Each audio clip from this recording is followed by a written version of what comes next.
We are now live. Welcome, everybody. Hello, everyone. Hi. Hi. Hi. We're very, very excited today. We have a very special guest joining us today from the USA, Brandon Brown. Now, Brandon is an eight-figure business mentor and business owner. He's currently just done $4 million this month.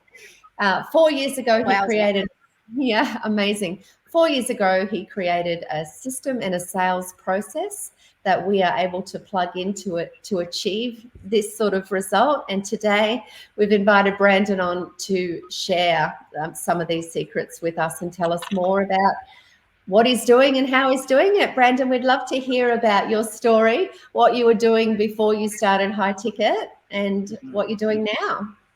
Awesome, awesome. Well, first of all, thank you guys for inviting me out. I know you guys put a lot of effort into coordinating this, and I saw the hilarious banner you guys did earlier. Me and Dusty had a good laugh about that. But yeah, so I can quickly tell you guys my story. I'll give you the trailer version, so we're not here till tomorrow. But yeah, essentially, I grew up in a network marketing home. I grew up around entrepreneurship. My parents, they were just everyday working class people, and essentially, I growing up used to go to home parties with my mom, and I used to, go to gas stations and malls and coffee shops and all that kind of stuff as like a little boy, watching her do all these things. And she would have these home parties and do all this kind of stuff. And I didn't really know what she was doing at the time, but like I was just like, oh, like she's doing some business or something. And then when I was 14 years old, my mom came home crying one day, and she walked inside. She had a box. She had all of our pictures in there, and she's like, "Hey, I just lost my job," and she's like devastated because we just bought a brand new house for the first time ever, and we're like a young family, and she's like, "I don't know what we're gonna do, how we're gonna do it," and then she basically was like, "You know what? I'm never going back to working a corporate job ever again. Like I put so many years of my life into this, and I have kids and all this kind of stuff." And I had just entered into high school, and basically she was like, "I'm gonna just stick with the home based business." And yeah, we ended up losing our house and all this crazy stuff. But through that, she ended up like winning the car and hitting the top ranks and doing all these kind of things. And so for me, I had always saw that as an alternative to like the traditional way of like doing things. But it wasn't really like something that I was interested in doing. Like I actually wanted to be an actor, right? Like I moved to Hollywood. I had an agent. I had to do something with these good looks, right? So no, I'm just kidding. But yeah, so I ended up moving to Hollywood, and I was like a broke actor. And my manager was like, "Why don't you come to a home based business meeting?" And I was like, all right, I'll go. I'll check it out. I don't have nothing else better to do anyway. So yeah, I ended up going there, and I went to just one meeting, and I just caught a vision. I'm like, wow, I didn't even know this was possible, right? Like, I graduated high school with a 1.0 GPA. Like, I don't have a college degree. I was like a special education student. Like, I am like the guy who you would never bet on, right? Like, you would never bet on me if like they were like in the yearbook, who do you think is going to be the most successful person? No one would look at me. They would be like, yeah, definitely not Brandon, right? Like, so like I was that guy who like struggled in high school, struggled, in all these different areas. But I found the home based business as an outlet for one, my creativity, and two, for me to serve other people. And so, fast forward, I ended up essentially getting tired of Hollywood, like burnt out. And basically, at the time, and this is gonna sound crazy, I was doing like online dating, and like I actually met my wife online. And she was like, we're like super young, naive, whatever. She's like, hey, do you want to move to Canada? I was like, yeah, like I don't have nothing else going on. Like, might as well just move to Canada, right? So I ended up packing up all my stuff, moving to Canada, and I was on like a 30-day like visa, and they were like, you have to leave the country in 30 days. And anyways, we ended up figuring out a way to stay, and then we just kind of had a talk one day, and we were like, hey, listen, I was like, you know what? I know about like this internet thing, like home-based business, like all these kind of things. I don't know how it works, but like I can like probably make us some money, and we can maybe be successful one day. And she's like, okay, well, if you want to do that, I'll work two jobs you go ahead and lock yourself in the basement and just learn how to do this business. And basically, yeah, we did that for probably about 2 years, and the rest is kind of history. That is amazing. I love that story. I did not know that about you, Brandon. I mean, I can see you in Hollywood, right? Yeah, yeah, yeah. But I love that, and your wife to do those two jobs. I mean, what a woman! She's a Yeah. keeper. We Oh, say in Australia, she is a keeper. she's definitely a keeper for sure. I love that. I love that story. And you know, that was when you got into this business, right? And you Mhm. built it from the basement. Yeah, exactly. So I was in low ticket prior to this, right? Selling phone services. I sold every low ticket. I sold makeup. I sold everything. Like Yeah, berries, shakes, juices, coins, like I sold it all. And one of my mentors, he would always say, "You need a high ticket business." But I was just yeah, kind of like, "Oh, I'll check that out some other time." And then once I finally looked into it, it was like it was like a revelation. I was like, "Wait a minute. So you're telling me I can make the same amount of money in 1 hour as I would make working a job 40 hours a week?" Like to me, mm, that was like it was like I couldn't mm, believe that was possible, right? And mm, so I always tell people a lot of times your breakthrough isn't going to come from a product, a service, a company. It's going to simply come by switching the compensation. Because yeah, now instead of making $40 per commission, now you're making 4,000, and that changes your entire life. And so mm. once I kind of got that concept, I said I'm going all in with high ticket. Yeah, I love that. And it makes sense because it's the same amount of effort, isn't it, Brandon, per customer for an entirely different pay packet. I love Mhm. that. We've all got a few little questions to ask you, Sure, Brandon, if that's all right. Lynn, absolutely. do you want to shoot your question? Because yeah, Yeah, thanks. Hi, Brandon. I'm Lynn. Hey, Lynn, nice to meet you. Um, Thank you. Mhm. Brandon, I've been asked probably particularly a lot. People say um, that how do you sell in the business? I think they think um, high ticket then is selling and they're no good at selling. So, yeah, what do you say to people that are thinking, oh, I wouldn't succeed in this because I can't sell anything? Yeah, no, that's a great question, and a lot of mm, people do have that question. So here's the revelation about this, which is, they say most things in business that are make you successful are counterintuitive, right? Like it doesn't make sense that it would work that way, but it actually does work that way. So what I always tell people is that it's actually easier to sell a high ticket product than it is to sell a low ticket product. Okay.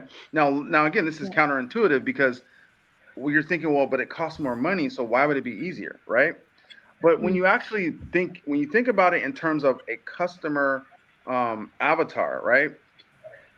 People that buy high price things actually don't need to be sold because those are typically emotional purchases that may not necessarily make logical sense in the actual moment, right? So let me give you an example. If you've ever watched any of these real estate shows like Selling Sunset or like these kind of shows, you never hear them selling anything, right? They're mm, typically talking to a buyer and looking for the property because the person already knows what they want to buy, mm, right? Like if you think about luxury cars, right? When people go in to buy, like, let's say Lamborghinis or Bentleys or these kind of luxury type of vehicles, they're not they're not asking the salesperson for a discount, right? They're literally mm, saying, I want this car, and they're lucky if they're even able to get that car, right? So what I've mhm, learned is that the higher the price, the easier it is to actually sell because most people that are coming in um, for these kind of items, they're emotionally driven items that basically don't require to sell. It really just requires you to communicate the value of that actual product, right? I'll give you one other example. For me, I bought a brand new car probably about 4 months ago, 5 months ago. Okay. This is a $250,000 car, right? I didn't even want to test drive it. I just wanted to sign the papers and get out of there. I'm like, look, I got kids, man. I gotta go. Like, just let me sign and let me get out of here. Have everything ready by the time I get there. I don't need to test drive. In fact, I didn't test drive the car. Actually, now that I think about it, I literally didn't test drive the car. Right. So he didn't have to Yeah. sell me. I called in and said, this is what I want.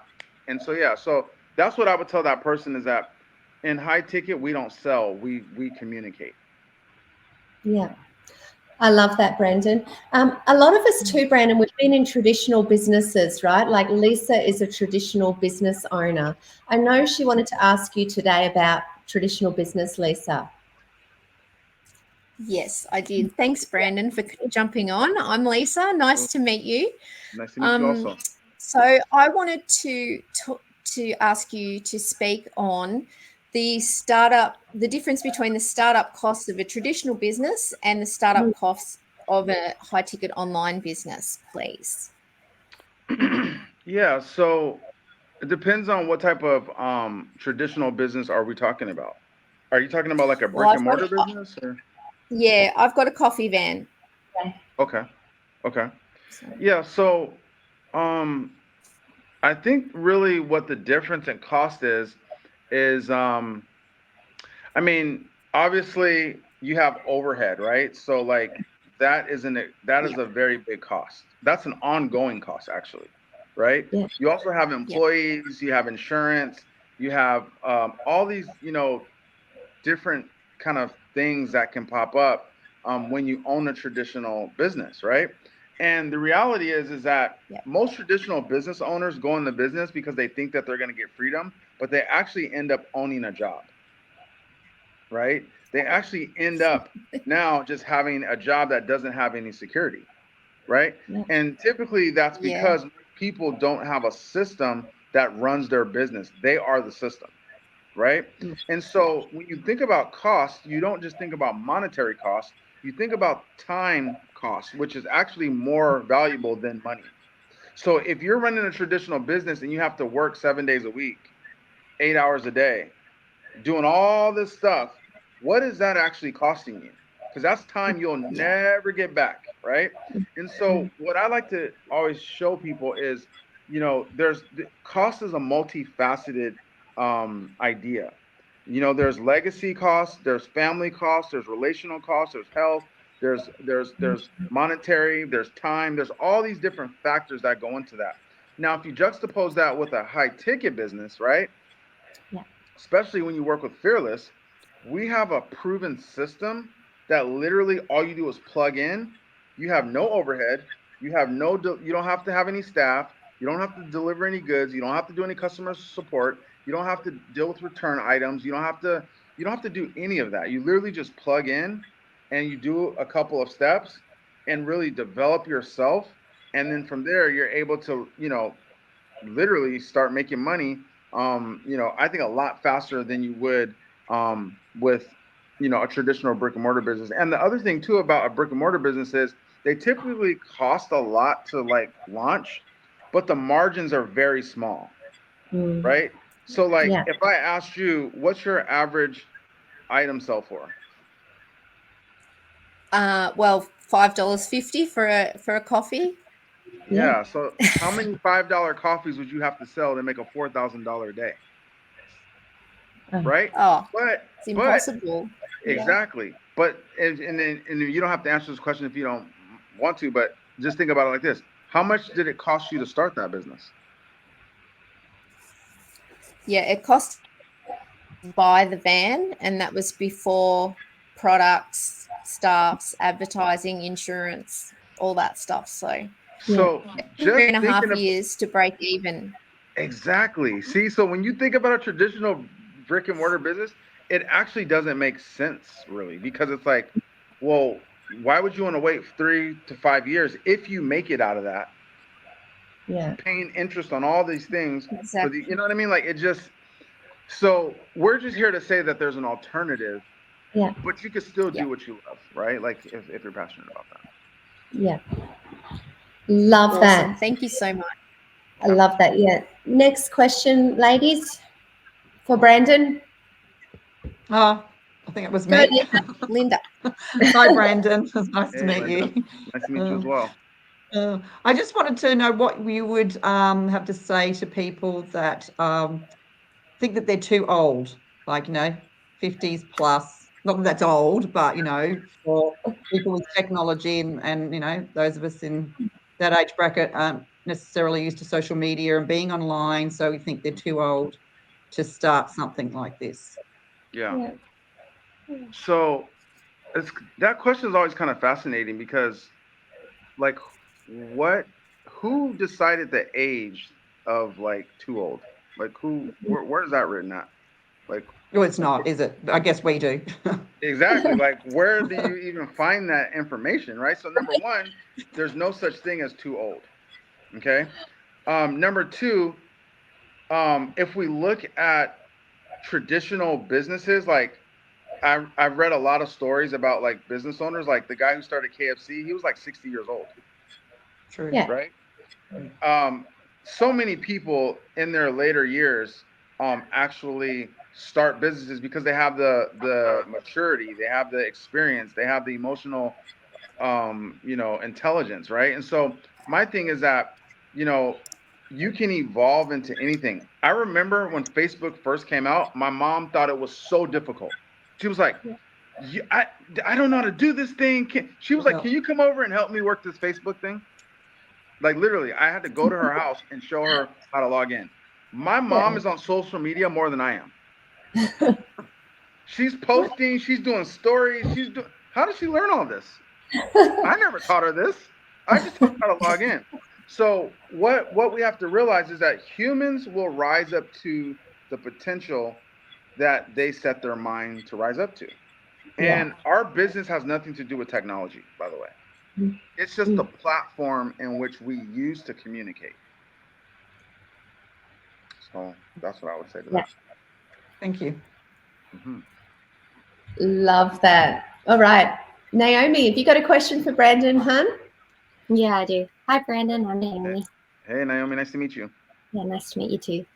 What would you say to stay-at-home moms who would like to do this, but they think they would struggle trying to do this and look after their kids and housework and everything else that they have going on? Yeah. So I'm gonna be totally honest with you. Okay. I think stay-at-home moms are like the best people for this business. Like, I would actually prefer a stay-at-home mom than like some business guy who's wearing a suit, who's been trying to struggling in business for all these years, but looking the part. I'd rather have a stay-at-home mom, because what happens is stay-at-home moms already have the capacity to multitask, to do all of the things that are required for an entrepreneur, and they already kind of have like a built-in like awareness, because when you're dealing with kids, that's the hardest job in the world, right?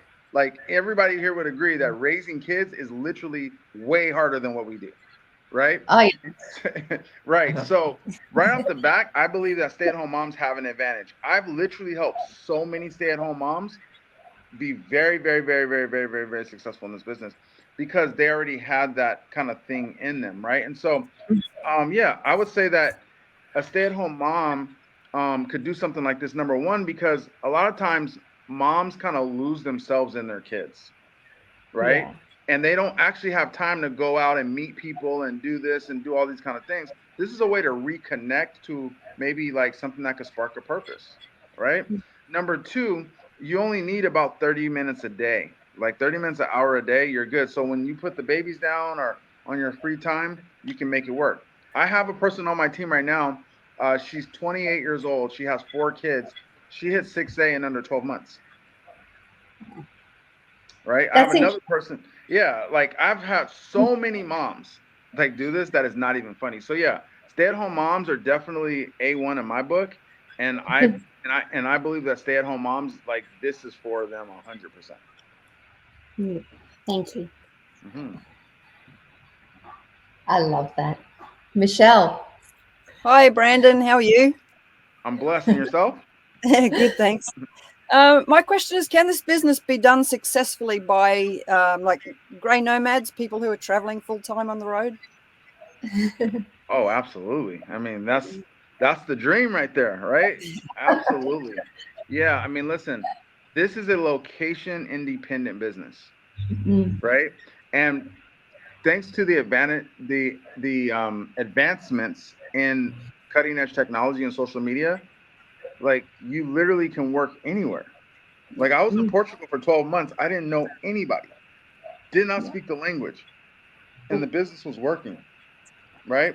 And the cool thing about what we do is we have global offices everywhere, right? Mm. So, you know, yes, 100%. If you're a digital nomad or somebody who travels or whatever, as long as you have a cell phone or a laptop or internet connection, you can run this business and yeah, you can do very, very well with that. So the answer is 100% yes.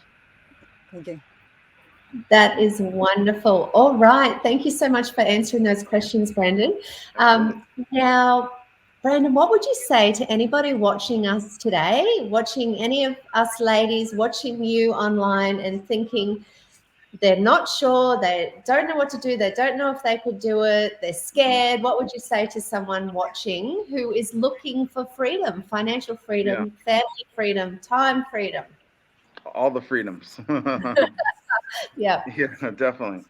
So I'm gonna be again. I always gotta be just like honest with you guys, okay? And I'm gonna Yeah. tell you guys exactly how I'm looking at this.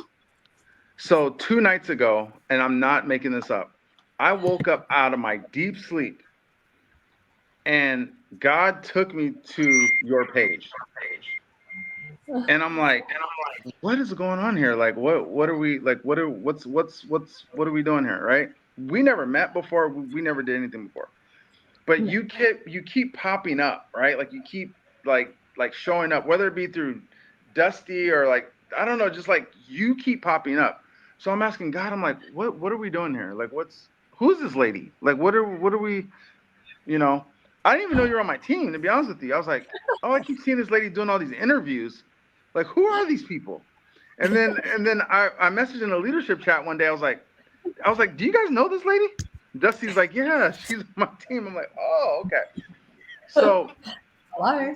so this is what I would tell anybody that if you want to be successful very, very quickly, okay? I believe that success has to do with a transfer of belief and a transfer of um I don't want to get too spiritual, but a transfer of grace, right? I believe that some people have a certain amount of grace on their life that anybody that's underneath that grace, they get blessed automatically, right? I believe the reason why I'm a special education student who doesn't have a college degree, who basically struggled for a very long time, is able to do these kind of numbers is because there's a level of grace that God has given me for business, right? And anybody that is attached to that, that grace spills over on them and they're able to do this. And I believe that I've seen the vision already that you become the leader of Australia. I have seen the vision, like I have literally seen it with my own eyes. And so what happens is just the fact that they're working under you, okay, they're going to be getting a portion of that grace and they're going to be successful.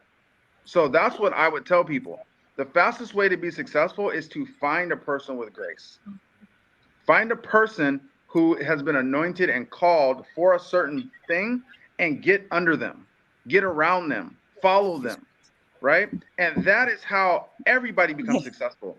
No one becomes successful. There's no such thing as self made. Every single person that you name right now always had somebody that crafted for them, right? So there's this concept called crafting for kings, which means that back in the day, kings and queens would have a person when they would drink something, they would have a person designated to sip that drink to make sure that they weren't going to get poisoned, right? And what happened is because they were risking their lives and being around that people, the king and the queen would promote them to other people and say, hey, listen, this guy right here, he's been keeping me out of harm's way for many, many years. I believe that's how business works. The shortcut to business is to find a person that has that energy. You guys clearly have the energy. I am here on a Saturday night in my office talking to you guys because I know that energy when I see it. And the problem is most people don't know what to look for. They don't know how to, they're looking for like something completely different. But the reality is that this mastermind you guys have created is like what you want to get under. So I know that's kind of like a long-winded answer, but that's what I would be looking for if I would be successful. I know that when people come, like I said, I've worked with people in this business that have tried this business before, failed miserably, but then got underneath this grace and go to 6A quickly, 6A2 quickly, right? Nothing changed. The same internet, the same logins, the same social media profiles, the same compensation plan. But there's a grace that if you have a level of discernment, you can see, and that will spill over on you, and everything else will just kind of work itself out. So that's how I see it. That is wonderful. Thank you, Brandon. And that was me. I had been in this business before with no success, and I found you guys. I went looking for you guys. I found you, and here I am. And I have this beautiful team of ladies, and we are special. We are special. We do have the grace of God. So thank you so much. I'm just blessed. We're all blessed to have you here. Thank you for your beautiful words. Thank you for your support. It's just so wonderful knowing that you're there, Brandon. I mean, it's just, that's all I know is that you're there. So that is enough. Awesome. Absolutely. Thank you so much, ladies. Do you want to say anything before we go? Just thank you. Just thank you so for your much. time. Absolutely. Really great. Thanks, This is Brandon. Awesome. Absolutely. Thank Listen, you. ladies, I'm really excited about you guys. And I know you guys probably see it, but you guys have something big here. Like I know how to spot things from the seed level, right? And you guys are planting these seeds right now that are probably so much bigger than what you can imagine, right? But I've been doing this long enough to know when I see a group of people and I see that energy, like as long as you guys stay connected with each other, this is going to grow and grow and grow and grow and grow. And you guys will all walk on stage one day as the #1 team in Australia. You're going to be like, Brandon said this on a live a long time ago, right? So yeah, so I'm super proud of you guys. I'm here to help you guys. Whatever you guys need, let me know. And hopefully I can get out there too, and we can really make some noise and like bring some energy. Yeah, that will be awesome. Thanks, Brandon. Absolutely. Thank you. Bye, everyone. Bye-bye. See you. Bye.